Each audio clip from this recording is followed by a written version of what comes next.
Raiders, welcome to the channel and welcome to another Raid Shadow Legends video. Plarium announced the new fusion, guys. As you can see in the background, this is the new champion. Yes, we are getting a new Ogryn Tribes champion. Now, I do want to mention that we have tons of different events hitting us this weekend, okay? Tons of crazy champions and a lot of people will be tempted to open their shards. Now, it's hard to tell you save your shards, especially if you are in the same situation with me. 0 shards. Welcome to the club, guys. But either way, the champion has a very good potential. He can definitely change a bit the meta, at least for Classic Arena. So let me just quickly walk you through all of the details, guys. This Monday, November 25th, so only in a few days, they are planning to launch a champion fragment event. So the fragment event is the best type of fusions. And the new champion is Stokk the Broken. Like, it seems like broken literally. Ogryn Tribes, legendary support, spirit affinity. Stokk the Broken is a poison master. His expertise lies in PvE content. Bosses, wave battles, you name it. Personally, I really think that he's more of a PvP champion.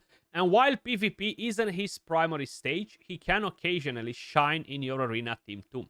I really think he fits perfect in the current meta. The reason why I'm saying it, guys, for Classic Arena during Platinum Reset, okay? All of the teams that you will be seeing in the top will have a Marichka. The reason for it is to stop speed farming teams with Gizmak, teams with Lazarius, etc. You name it, right? You're gonna see a lot of teams like this. Mythicals plus Marichka. Marichka plus more Mythicals, basically. So this champion has the potential to really shift a bit this meta. Let me just quickly walk you through what the champion does, guys. So let me bring it on the screen for you right here. So this is the champion. It does look pretty nice. Interesting design, to be honest. I like the poison bottles or whatever they are right there. So with the A1, guys, Doom Flasks attacks one enemy 2 times. Each hit has a chance of increasing the duration of all poison and HP burn debuffs on the target by 1 turn. He needs 4 books in this skill. Seems like he is very hungry. He loves to read, this champion. My god, 14 books. It's been a while since we had a fusion champion that required 14 books. Then, with the A2 Volatile Mixture, this will be on a 3-turn cooldown fully booked, attacks all enemies 2 times. The first hit instantly activates all poison and HP burn debuffs on all enemies, and all continuous heal buffs on all allies. The second hit has a chance of destroying each target's max HP by 3% for each poison HP burn debuff activated on them by this skill, stacking up to 60%. Then fills the thermometer of all allies by 20%. So just imagine having Gizmak, just imagine having Calvalax in the same team, right? You're instantly going to detonate the poisons, the HP burn, and destroy their max HP, which is gonna be quite a bit, right? Then, moving into the A3, Vangafire Flood attacks all enemies, has a chance to place poison debuffs on all enemies for 2 turns. If any targets are under an HP burn debuff, places 3 5% poison debuffs and a weaken on them for 2 turns instead. I gotta say it, I miss the old days when you had weaken on the target and poisons and HP burn were dealing more damage. That was probably over 5 years ago, guys. They changed that a very long time ago. But I miss those days, right? Then, also applies 2 15% continuous heal buffs on all allies for 2 turns. Fully booked, this skill will be on a 3-turn cooldown as well. To be honest, just looking at the very first 3 skills, it doesn't sound very interesting for PvP. Yes, a lot of champions can activate HP burn, right? Nothing crazy. It's Theodore and somebody else, basically. Just think about Theodore and Battle Khazar put together, right? And then he comes out. But what makes him very interesting for PvP is actually the passive. Now, these skills are very nice for PvE as well. Regardless if we're talking about most likely the new dungeon event, if they're gonna have ads in it, like Odin had. If we're talking about the spider dungeon, right, it's a pretty nice combo. Even for the dragon, still a very nice champion. But the passive, Rigged to Blow. The damage inflicted by poison and HP burn debuffs will ignore block damage and unkillable, guys. That's why I've mentioned that if we are looking at the current meta for Arena and we're seeing all of those Marichkas everywhere, being able to detonate the HP burn through her block damage and dropping the stone skin so Ramantu can come in and strip the block damage, and then you have, of course, the freaking Legare Theox going in ham is just crazy, okay? Or a different damage dealer. It's gonna be just absolutely nuts. You're gonna melt that stone skin, you're gonna remove the block damage from Marichka, and then boom, you have a nuker just go in and wipe them off. That's why he's gonna be very, very, very, very nice for PvP. And I'm 99.99% sure that he will 100% shift the meta from Marichka in Arena, right? Now, for live Arena, you can say that he's not necessarily the best champion. He's not really going to provide you with insane value. But honestly, overall, he's just not a bad champion, because he has this second part in the passive. Whenever allies attack enemies with destroyed max HP, increases the damage dealt by 10%. So it's boosting your damage flat, which is actually massive as well. It's a very, very good thing to have in the passive next to the first part of it. Of course, if there are multiple champions on the team with this skill, only one will activate. And he has a speed aura for all battles, 20%, guys. Let me know your thoughts in the comments down below. Now, I know a lot of people won't be going crazy after this champion, right? I think overall he's a good champion. As I mentioned, the main priority for me personally is having him for Arena. Having that passive on. Just think about it like that. You go in with him, you go in with a Gizmak, you go in with a Ramantu, and then you go in maybe with a Legare Theox or a different damage dealer. I mean, you're just gonna absolutely demolish the opponent, right? Pinpoint on Gizmak, bang, he puts the HP burn when the fight starts. He goes after, instantly activates all of the HP burn. Sorry, I'm not sure if I said poisons before, my bad. You're gonna melt the stone skin, you're gonna give him Incinerate as a blessing. Then you're gonna get the 20% turn meter on your team, will push Ramantu, will go in, will strip the block damage from Marichka. Then bang, you have in your nuker, wipe them off. I know it sounds simple, but that's exactly how it's going to work. So I know a lot of people will want to get this champion mainly because of this. Personally, that's what I want to do with him, right? And the extra damage.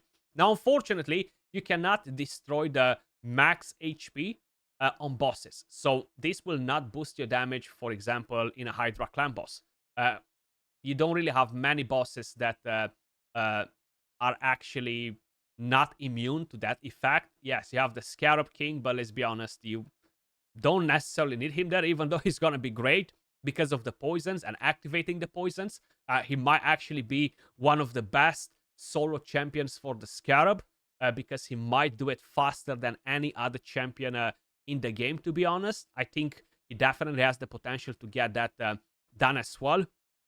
Plus, that speed aura is going to be very, very nice for whatever team you're planning to run, basically. So Incinerate as a blessing, and then Stokk will be broken for what I'm just mentioning. At the moment, if you're running Gizmak, right, the block damage instantly pops on Marichka. The problem is you're not going to be able to melt the stone skin because they're going to take 0 damage because of the block damage. If you're running Sulfurion, you don't even need to run Gizmak in the team, right? You can run Sulfurion instead and still get insane value. And then you're going to have 3 lizards, right? You run Sulfurion, full pinpoint. You use this skill. You apply the HP burn. You're getting turn meter on the rest of the champions. That's the whole idea with Sulfurion, right? Even though Gizmak places the HP burn without actually doing anything, right? It's just the passive. And you cannot get resisted either, which is a much, much better thing overall. But with Sulfurion, you're going to get the Thermitter from here, which will ensure that you're not going to get cut off, as long as you are, of course, tuning your team. Then he's going to go in, activate that. Actually, I don't even think he needs to activate the burn, right? I don't think he does. The damage inflicted by poisons and HP burn debuffs. So I'm pretty convinced that he just needs to be in the team. You don't need to have a different... you don't need him to actually use the A2. You can use the A3 and apply poisons, for example, and put the weaken. But you really want to use the A2 to get the Thermitter, you know? So you can 100% do something funky with him like this, you know? But by the looks of it, he doesn't need to basically activate the HP burn. It just says that poisons and HP burn debuffs will ignore block damage and unkillable. So this most likely will link to all of the champions that can activate the HP burn, including a Gizmak. So that changes quite a few things, right? Because then you make Gizmak the fastest in the team. You're not even building him for damage. You're applying that decreased speed, which is very, very helpful. Then you have him activate the burn. Actually, no, because you're not going to be able to apply the decreased speed if Gizmak is the fastest, just for the simple fact that you're just not going to deal any damage to melt the stone skin. So scratch that part.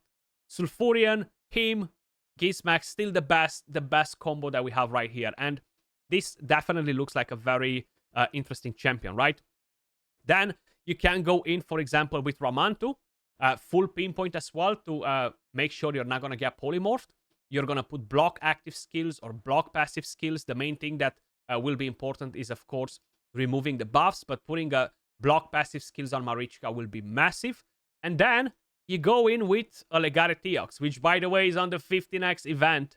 And you're going to get this skill to just absolutely demolish. If you have Sulfurion with Ramantu in the same team, you're going to block revive.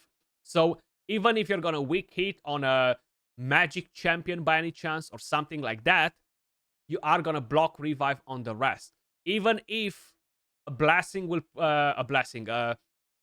proc on Marichka to remove the debuff because you're dealing too much damage, you're going to block the revive on the rest. So Marichka won't revive them.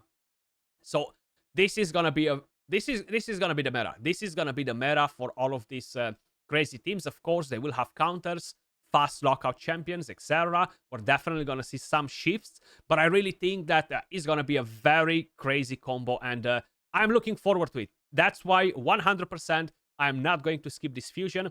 I skipped the past two fusions. Now, as I mentioned, I know a lot of you guys won't really give a damn about what I just said. A lot of you guys don't really care about Arena. But a lot of you guys at the same time do care about what I just said. And for the rest of you guys, I feel like having a champion that's literally as powerful as a Theodore and a Battle Khazar together is a win, right? So it's definitely not a fusion that you should skip if you have the resources. Now, if you don't have the resources and you cannot get a champion, that's understandable as well. But in my opinion, this is a fusion champion that we should not skip if we have the resources available. Let me know your thoughts in the comments down below, guys. What do you think about the champion? As usual, appreciate all of you guys watching. If you enjoy the content, smash a like, subscribe. It really, really helps the channel a lot, guys. Drop a comment, and I'll catch you all in the next video. Peace.